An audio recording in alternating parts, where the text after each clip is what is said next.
శంకారామం సభను జయప్రదం చేయాలని గన్నవరం ఎమ్మెల్యే ప్రభుత్వ విప్ యార్లగడ్డ వెంకట్రావు పిలుపునిచ్చారు. హిందూ దేవాలయాలకు స్వయం ప్రతిపత్తి దేవాలయాల సంరక్షణ డిమాండ్తో జనవరి 5వ తేదీన విశ్వ హిందూ పరిషత్ ఆధ్వర్యంలో నిర్వహించనున్న హైందవ శంకారామం సభను జయప్రదం చేయాలని గన్నవరం శాసనసభ్యులు ప్రభుత్వ విప్ యార్లగడ్డ వెంకట్రావు పిలుపునిచ్చారు. గన్నవరం నియోజకవర్గం కేసరపల్లిలో జరగనున్న హైందవ శంకారామం సభ ఏర్పాట్లను ఆయన గురువారం పరిశీలించారు. ఈ సందర్భంగా ఆదోని ఎమ్మెల్యే పార్థసారథిని అభినందించారు. గత 15 రోజులుగా పార్థసారథి ఇక్కడే ఉండి ఏర్పాట్లు బ్రహ్మాండంగా చేశారని అన్నారు. స్థానిక ఎమ్మెల్యేగా తన వంతు సహకారం అందిస్తున్నట్లు ఆయన తెలిపారు.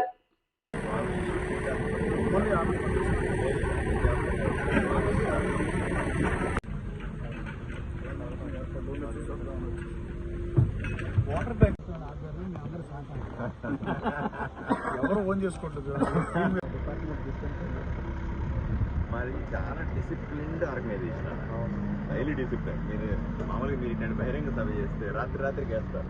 మేము 3 రోజుల ముందే హైందవ శంకారావం పేరుతో విశ్వ హిందూ పరిషత్ ఏర్పాటు చేసిన ఈ సభ దేవాలయాల సంరక్షణ, దేవుడికి సంబంధించిన మాన్య ఆస్తుల సంరక్షణ కోసం, అలాగే దూపదీప నైవేద్యాలు లేని దేవాలయాలని అడ్రస్ చేయాల్సిన అంశం, అలాగే స్వామీజీలు పీఠాధిపతుల సమక్షంలో విశ్వ హిందూ పరిషత్ ఏర్పాటు చేస్తున్న ఈ సభకి ఏర్పాటు పరిచయిద్దామని వచ్చా. గడిచిన 10 రోజులుగా ఆదోని శాసనసభ్యులు పార్థసారథి గారు ఇక్కడే ఉండి అన్ని ఏర్పాట్లు చూసిన పరిస్థితి. ఏదో వాటర్ ట్యాంకులని ఇలాంటివన్నీ కలెక్టర్లతో మాట్లాడి, అఫీషియల్స్తో మాట్లాడి అన్నీ చాలా ఏర్పాటు బ్రహ్మాండంగా చేశారు. అలాగే స్థానిక కూటమి నేతలు కూడా, గన్నవరం జిల్లా కూటమి నేతలు కూడా అన్ని గ్రామాలలో కూడా పూర్తిగా సహకరిస్తారు. అందరూ దీంట్లో పాల్పంచుకుంటారు. అలాగే ఈ కార్యక్రమాల ఏర్పాటు చిత్తశుద్ధితో ఇక్కడే ఉండి పర్యవేక్షణ పార్థసారథి గారికి నా హృదయపూర్వక ధన్యవాదాలు తెలియజేస్తున్నాను. అలాగే విశ్వ హిందూ పరిషత్ నాయకులందరూ కూడా నా హృదయపూర్వక నమస్కారం తెలియజేస్తున్నాను. Thank you. హైందవ శంకారావం అనే పేరు మీద విశ్వ హిందూ పరిషత్ ఆధ్వర్యంలో కీసరపల్లి జంక్షన్లో ఎక్కడైతే ఇంతకుముందు ముఖ్యమంత్రి చంద్రబాబు నాయుడు గారు ప్రమాణ స్వీకారం అయిందో దాని వెనకాల ఉన్నటువంటి సైట్లో ఒక పెద్ద బహిరంగ సభను ఏర్పాటు చేయాలని పెద్దలు నిర్ణయించారు. రాష్ట్ర నలుమూలల నుంచి కూడా 175 నియోజకవర్గాల నుంచి కూడా, అన్ని మండలాల నుంచి, అన్ని గ్రామాల నుంచి కూడా 2 లక్షలకు మించి ప్రజలు ఇక్కడికి వచ్చే అవకాశం ఉందని తెలుస్తుంది. బస్సుల్లోనో, స్పెషల్గా వేసినటువంటి ట్రైన్ల ద్వారానో, లేదా సొంత వెహికల్స్ ద్వారానో ఇక్కడికి చేరుకుంటారు. ఆ రోజు పొద్దున కల్లా కూడా సభా కార్యక్రమం 12 గంటల నుంచి మొదలయ్యి 3 గంటలకు ముగుస్తుంది. ఇది సభ ఉద్దేశాన్ని ప్రజలు అర్థం చేసుకోవాల్సిన అవసరం ఉంది. దేవాలయాలని పరిరక్షించడం, ఎందుకంటే ఎన్నో లక్షలాది దేవాలయాలు ధూపదీప నైవేద్యాలు లేకుండా ఇబ్బంది పడుతున్న సందర్భం ఇది.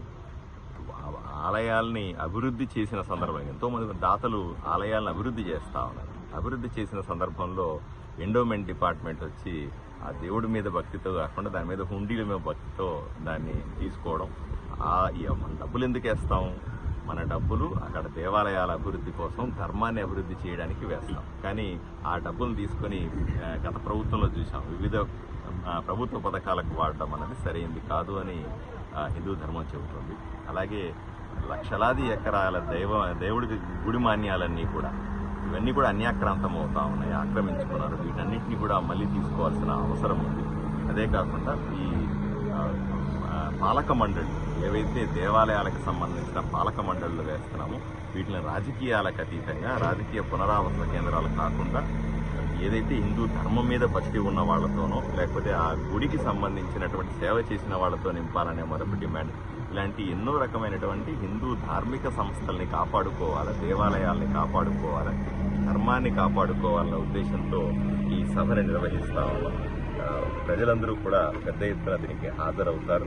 అలాగే దానికి సంబంధించిన 2 లక్షల మందికి సుమారుగా ఇక్కడ ఏర్పాట్లు కూడా జరుగుతూ ఉన్నాయి. ఎమ్మెల్యే గారు కూడా ఈరోజు సైట్ విజిట్కి వచ్చారు. ఎమ్మెల్యే గారు కూడా ఇవన్నీ కూడా పర్యవేక్షిస్తూ ఉన్నారు. తప్పనిసరిగా ఈ సభని జయప్రదం చేస్తాం. పరిషత్ చేపడుతున్నటువంటి హైందవ శంకారావ సభకి ఇంకా 2 రోజులు మాత్రమే సమయం ఉంది. విశ్వ హిందూ పరిషత్ ఆంధ్రప్రదేశ్ తరఫున ఈ హైందవ శంకారావ సభకి సంబంధించిన అన్ని ఏర్పాట్లు మేము సిద్ధం చేయడం జరిగింది. దాదాపుగా 2 లక్షల నుంచి 3 లక్షల మంది ప్రజలు ఈ సమావేశానికి హాజరవుతారని ఆశిస్తున్నాం. సుమారుగా 5,000 బస్సులు, 10,000 కార్లు, 15,000 బైకులు, 10 ప్రత్యేకమైన ట్రైన్స్ తోటి అందరూ ఇక్కడికి వస్తున్నారు. సుమారుగా ఒక 30 ఎకరాల ప్రాంగణంలో మేము సభావేదికను ఏర్పాటు చేశాం. ఇది కాకుండా ఒక 150 ఎకరాల పార్కింగ్ ఏరియాను కూడా అలాట్ చేయడం జరిగింది. ప్రభుత్వంలో ఉన్న అన్ని రకాల డిపార్ట్మెంట్లు వారి సహకారం తీసుకొని మేము ముందుకెళ్తూ ఉన్నాం.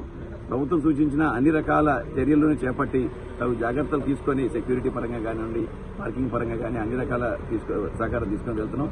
మరి ఈ సందర్భంగా మరి ఈ నియోజకవర్గం విశ్వ హిందూ పరిషత్ అయోధ్య ఉద్యమం తర్వాత చేపడుతున్న అతిపెద్ద ఉద్యమం, జాతీయ ఉద్యమం, దేవాలయాల స్వయం ప్రతిపత్తి కోసం చేపట్టిన ఈ ఉద్యమంలో మొట్టమొదటి ఆరంభం ఇక్కడ జరగడం, అది కూడా ఆంధ్రప్రదేశ్లోని గన్నవరం నియోజకవర్గంలో ఇది జరుగుతుంది.